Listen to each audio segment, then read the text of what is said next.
अब प्रधानमंत्री कार से उतर रहे हैं।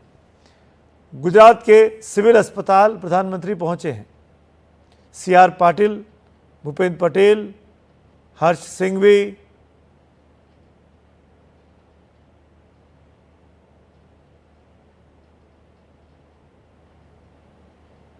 काफ़ी ज़्यादा परेशान करने वाली ये घटना है, जिसके बाद प्रधानमंत्री ने अपने अपने गृह प्रदेश में दौरा किया। ये पहली तस्वीरें रही प्रधानमंत्री मोदी की अहमदाबाद पहुंचने के बाद, जब वो सिविल अस्पताल पहुंचे हैं। घटना स्थल का प्रधानमंत्री ने दौरा किया, उसके बाद अस्पताल पहुंचे। अस्पताल में अब जो लोग घायल हुए हैं उनसे उनकी मुलाकात होगी और फिर इसके बाद वो एक समीक्षा बैठक करेंगे तमाम बचाव एजेंसियों के अधिकारियों के साथ मुख्यमंत्री के सामने।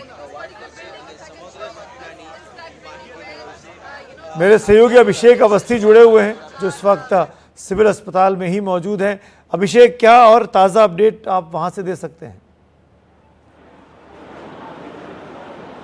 जी, जिस तरीके से लगातार अभी जैसे समय आगे बढ़ रहा है, लगातार लोग अपने परिजनों के हिसाब से यहाँ पर आ रहे हैं, आइडेंटिफाई करके सैंपलिंग कर रहे हैं। अभी हमने एक जन से बात करने की कोशिश की, उससे एक चीज़ और समझ में आ रही है कि कहीं ना कहीं जो हादसा हुआ, जो फ्लाइट के अंदर लोग थे उनके लिए आइडेंटिफिकेशन तो किया जा रहा है, लेकिन जो हॉस्टल में जहाँ पर फ्लाइट टकराकर जो हादसा हुआ, उसमें से अभी एक परिजन से हमने बात की, वो अपनी माताजी और उसकी छोटी सी लड़की को ढूंढ रहा है और कहीं ना कहीं वो उस कैंटीन में खाना बनाती थी। तमाम जगह इंक्वायरी करने के बाद आखिरकार उन्हें ये कहा गया कि आप DNA सैंपल करा लीजिए, क्योंकि हम आइडेंटिफाई नहीं कर पा रहे कि आपकी माताजी की पार्थिव शरीर कहाँ है। तो इस तरीके से जो प्लेन में थे उनके साथ तो घटना घटी, और साथ में जिस तरीके से हादसा हुआ, फ्लाइट टकराया हॉस्टल की बिल्डिंग से, वहाँ पर जो अंदर कर्मचारी काम कर रहे थे। देखिए, अब तक हम ये बता रहे हैं कि वहाँ पर जो डॉक्टर्स थे, जो पढ़ रहे थे, यंग डॉक्टर्स जो पढ़ रहे थे, उनकी कैजुअल्टी हुई, लेकिन वहाँ पर जो कैंटीन में काम करने वाले कर्मचारी हैं उनकी भी कैजुअल्टी की बात सामने आ रही है। और यहाँ पर उनके परिजन भी आ रहे हैं कि DNA सैंपल कराया जाए और आगे की जांच हो और पता चले कि वो लोग है कहाँ। उन्होंने हमें वीडियो भी दिखाया उनकी माताजी का, उनकी छोटी बच्ची का, और यही अपील कर रहे हैं कि जल्द से जल्द हमें भी पता चले कि वो आखिर है कहाँ। तो इस तरीके से लगातार लोग यहाँ पर पहुँच रहे हैं। जहाँ पर हम मौजूद हैं, यहाँ पर और तस्वीरें हमारे पास पहुँची हैं। एक और कैमरे के जरिए अस्पताल के भीतर ऊपरी मंजिल पर प्रधानमंत्री पहुँचे हैं। उन वार्ड्स में जहाँ पर घायलों का इस वक्त इलाज चल रहा है, तीमारदारी हो रही है, उनसे मुलाकात करेंगे। अगर वो तस्वीरें मिलती हैं तो वो भी मैं आप तक पहुंचाऊंगा। लेकिन अहमदाबाद का सिविल अस्पताल है।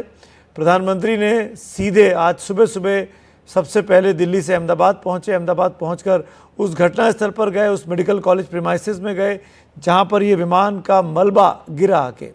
जैसा कि हम तमाम रिपोर्ट से और प्रत्यक्षदर्शियों से बातचीत के बाद आपको बता रहे हैं कि विमान टेक ऑफ करने के बाद ऊपर जा ही नहीं पाया।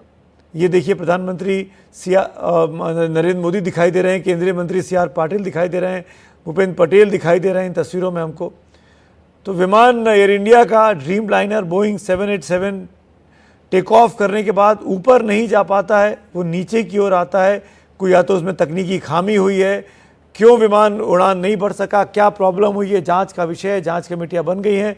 लेकिन नीचे की तरफ जब आता है तो एक बिल्डिंग से, एक पेड़ से टकराता है और फिर उसके बाद उसमें ब्लास्ट होता है और कई हिस्सों में विमान तब्दील हो जाता है। 2 से 3 टुकड़े उसके देखे गए, अलग अलग इलाके में पड़े हुए। लेकिन जहाँ पर विमान गिरता है वो भी रिहायशी इलाका था, मेघानी नगर का इलाका। वहाँ पर मेडिकल के छात्र जो हैं, स्टूडेंट्स जो हैं, उनके हॉस्टल्स थे। इसी सिविल अस्पताल जहाँ पे इलाज चल रहा है, इसी सिविल अस्पताल के वो मेडिकल के छात्र थे। उस प्रीमाइसेस में आकर मलबा गिरता है। मलबा गिरने की वजह से जो लोग नीचे ज़मीन पे मौजूद थे, हॉस्टल में थे, काम करने वाले लोग, पढ़ने वाले लोग, वो भी इसकी जद में आ जाते हैं, उनको भी नुकसान पहुंचता है। बहुत से लोग इसमें घायल हुए, बहुत से लोग जो नीचे थे उनकी भी इस हादसे में मृत्यु हुई होगी।